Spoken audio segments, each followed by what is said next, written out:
Excel Techno School, Guruvayanikere, Venuru. Admission open now. 13,000 ಟೀಚರ್ಸ್ನ ನೀವು ಯಾವಾಗಲೂ ಕೇಳ್ತಾ ಇದ್ರಿ, ಯಾವಾಗ ಶಿಕ್ಷಕರ ನೇಮಕಾತಿ ಅಂತ. ಮೊನ್ನೆ ಒಂದು ಇದನ್ನ ಹೊರಡಿಸಿದ್ವಿ, ಏನು ನೋಟಿಫಿಕೇಶನ್. ಅದರಲ್ಲಿ 23/10. ಯಾಕೆಂದ್ರೆ ನನಗೆ ಬಹಳ ಹೆಮ್ಮೆ ಇದು. ಯಾಕಂದ್ರೆ ಕ್ವಾಲಿಟಿ ಆಫ್ ಎಜುಕೇಶನ್ ಯಾವಾಗ ಇಂಪ್ರೂವ್ ಆಗುತ್ತೆ ಅಂದ್ರೆ, ಬಿಲ್ಡಿಂಗ್ ಇಲ್ದೇನು ಕ್ವಾಲಿಟಿ ಆಫ್ ಎಜುಕೇಶನ್ ಮಾಡ್ಬೋದು ಯಾವಾಗ ಒಳ್ಳೆ ಗುರುಗಳಿದ್ದಾಗ ಮಾತ್ರ. ಗುಡಿಯಲ್ಲಿ ದೇವರೇ ಇಲ್ಲ ಅಂದ್ರೆ ಯಾರಿಗೆ ಹೋಗಿ ಬೇಡ್ಕೊಳ್ತೀರಿ? ಪೂಜಾರೇ ಇಲ್ಲ ಅಂದ್ರೆ ಕಷ್ಟ ಆಗ್ಬಿಡುತ್ತೆ. ಹಂಗೆ ಗುರುಗಳು ಬೇಕಾಗ್ತದೆ. ಅದು ಶಾರ್ಟೇಜ್ ಕೂಡ ಇದೆ, ಇಲ್ಲ ಅಂತ ಹೇಳಲ್ಲ. ನನಗೆ ಬಹಳ ಹೆಮ್ಮೆ ಏನಂದ್ರೆ, ನಾವು ಬಂದ್ಮೇಲೆ ಸುಮಾರು 13,000 ಟೀಚರ್ಸ್ನ -400 ಇನ್ನು ಪೋರ್ಟಲ್ ಇದೆ, ಅದು ಕೂಡ ಇತ್ಯರ್ಥ ಆಗೋದಕ್ಕೆ KATಗೆ ಕಳಿಸಿದ್ದಾರೆ ಸುಪ್ರೀಂ ಕೋರ್ಟ್ ಇಂದ.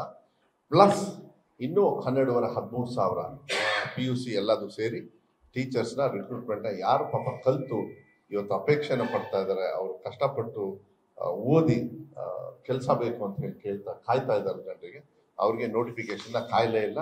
ಅದಕ್ಕೆ 23/10 ಅಲ್ಲಿಂದ 9/11 ಅವ್ರಿಗೆ ಅಪ್ಲಿಕೇಶನ್ ಹಾಕಕ್ಕೆ ಸುಮಾರು ಒಂದು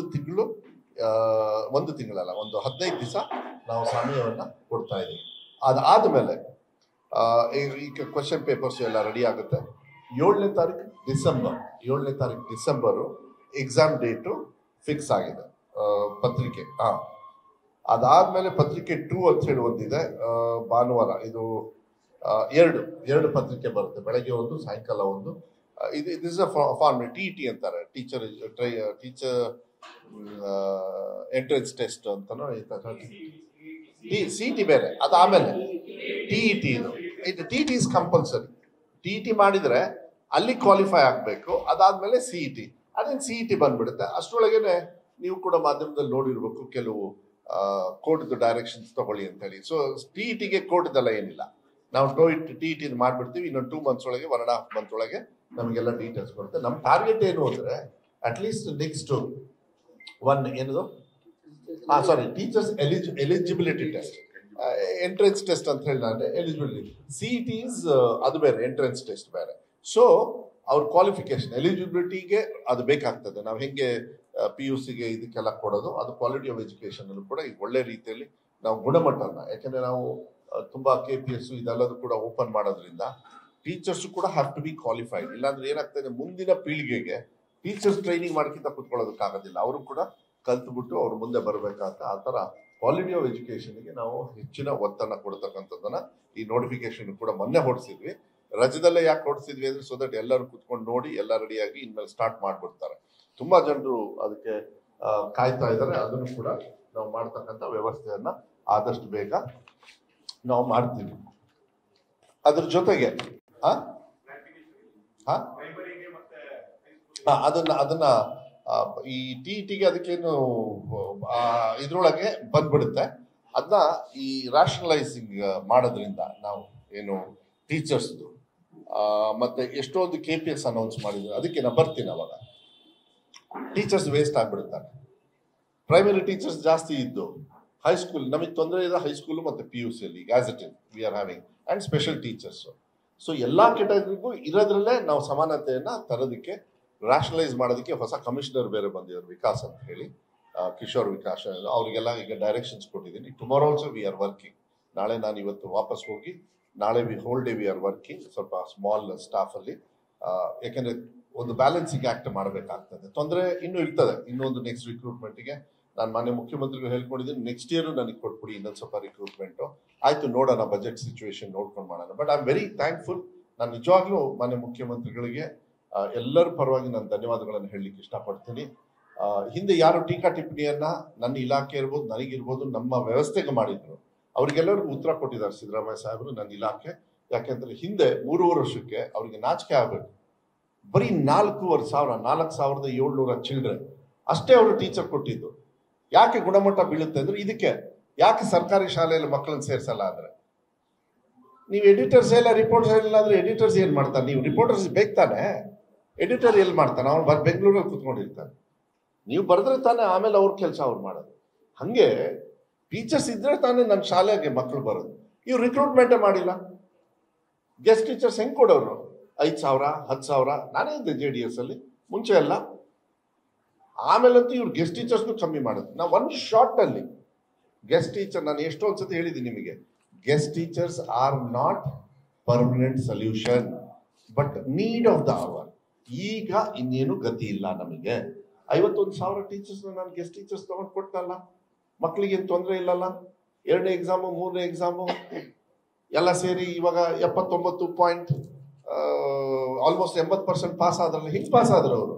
ಏನು ಕಾಪಿ ಹೊಡೆದು ಪಾಸ್ ಆದ್ರಾ? ಟೀಕಾ ಟಿಪ್ಪಣಿ ಮಾಡಿದ್ರಲ್ಲ ಕೆಲವರು, ಕಾಪಿ ಹೊಡಿದೆ ಪಾಸ್ ಮಾಡಿದ್ರು, ಅವ್ರು ಕಾಪಿ ಹೊಡೆದು ಪಾಸ್ ಮಾಡಿಸ್ತಾ ಇದ್ರು. ಯಾಕಂದ್ರೆ ಟೀಚರ್ ಕೊಡ್ತಾ ಇರಲಿಲ್ಲ, ಗೆಸ್ಟ್ ಟೀಚರ್ ಕೊಡ್ತಾ ಇರಲಿಲ್ಲ, ವ್ಯವಸ್ಥೆನೂ ಕೊಡ್ತಾ ಇರಲಿಲ್ಲ. ನಾವು ಕಾಪಿ ಹೊಡೆಯೋದು ನಿಲ್ಲಿಸಿದ್ವಿ, ಗೆಸ್ಟ್ ಟೀಚರ್ಸ್ ಕೊಟ್ಟಿದ್ವಿ, ಪಾಠನೂ ಹೇಳ್ಕೊಡ್ತಾ ಇದೀವಿ. ಒಂದು ವ್ಯವಸ್ಥೆಗೆ ಎಲ್ಲದೂ ಒಂದೇ ಸತಿ ಮಾಡೋದಕ್ಕಾಗೋದಿಲ್ಲ, ಅದು ಒಂದು ಹಂತಕ್ಕೆ. ಆದರೆ ವೆರಿ ಹ್ಯಾಪಿ, ನನಗೆ ಭಾಳ ಹೆಮ್ಮೆ ಇದೆ. 2 ವರ್ಷದೊಳಗೆ ಸುಮಾರು 16,000 ಟೀಚರ್ಸ್ನ ನಾವು ರಿಕ್ರೂಟ್ಮೆಂಟು ಮಾಡ್ತಾ ಇದ್ದೀವಿ. ಮುಂದಿನ ಅಕಾಡೆಮಿಕ್ ಇಯರ್ ಒಳಗೆ, ಇನ್ನೂ ಮುಂಚೆನೂ ಬೇಕಾದ್ರೆ ಫೆಬ್ರವರಿಗೆ ಸಿಕ್ಕರೇನು ನೋ ಪ್ರಾಬ್ಲಮ್, ನಾನಂತೂ ರೆಡಿ ಇದ್ದೀನಿ. ಅವರಿಗೆ ಟೀಚಿಂಗು ಹೋಗ್ತಕ್ಕಂಥ ವ್ಯವಸ್ಥೆಯನ್ನು ನಾವು ಮಾಡ್ತಕ್ಕಂಥದ್ದು. ಅವ್ರು 3.5 ವರ್ಷಕ್ಕೆ 4,780. ನಾವು 2.5 ವರ್ಷದ ಒಳಗೆ ಸುಮಾರು 13 + 13 2 ಸೇರಿದ್ರೆ 26,000 ಟೀಚರ್ಸ್ನ ರಿಕ್ರೂಟ್ ಮಾಡ್ತಕ್ಕಂಥದ್ದಕ್ಕೆ ನಾವು ಮಾಡಿದ್ದೀವಿ. ಅದು ಕಂಪ್ಲೀಟ್ ಆಗೋದು ಇನ್ನೊಂದು 3-4 ಮಂತ್ಸ್ ಆಗ್ಬೋದು. ಆದರೆ ದಟ್ಸ್ ರನ್ನಿಂಗ್ ಪ್ರಕ್ರಿಯೆ, ಯಾವನ್ನೂ ನಿಲ್ಸಕ್ಕಾಗಲ್ಲ ಇದನ್ನು. ಕರೆಕ್ಟಾ? ಸೊ ನಮ್ಮ ಸಾಧನೆ ಏನು ಅಂತ ಹೇಳಿ ಕೇಳ್ತಾರಲ್ಲ, ಇದೆ. ಯಾರ್ಯಾರು ಟೀಕಾ ಟಿಪ್ಪಣಿ ಮಾಡಿದ್ರೆ ನಿಮ್ಮ ಮಕ್ಕಳ ಭವಿಷ್ಯಕ್ಕೋಸ್ಕರ ನಾನು ಟೀಚರ್ಸ್ ತಗೊಂಡಿದ್ದೀನಿ ಅಂತ ಅವ್ರಿಗೆ ಬರ್ಕೊಳ್ಳಿ. ಇಲ್ಲಾಂದ್ರೆ ಅವ್ರ ಮಕ್ಕಳ ಭವಿಷ್ಯ ಹಾಳು ಮಾಡಿದ್ದಾರೆ ಅವರು. ಆ ಭವಿಷ್ಯನ ಉದ್ಧಾರ ಮಾಡ್ತಾ ಇದೀವಿ ನಾವು ಕಾಂಗ್ರೆಸ್ ಅವರು.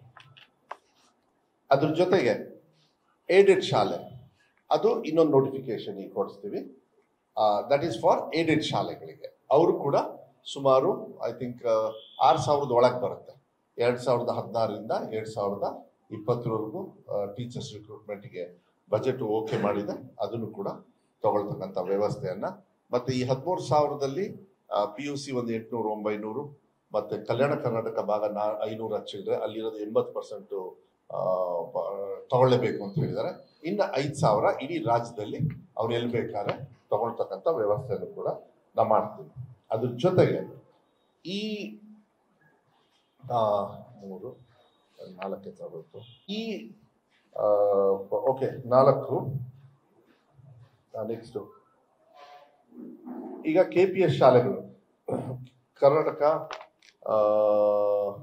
ಓಕೆ ಇಲ್ಲ ಸಾರಿ ಮಾರ್ಕ್ಸ್ ತುಂಬ ವರ್ಷದಿಂದನೂ ಕೂಡ ನಿರೀಕ್ಷೆ ಇತ್ತು.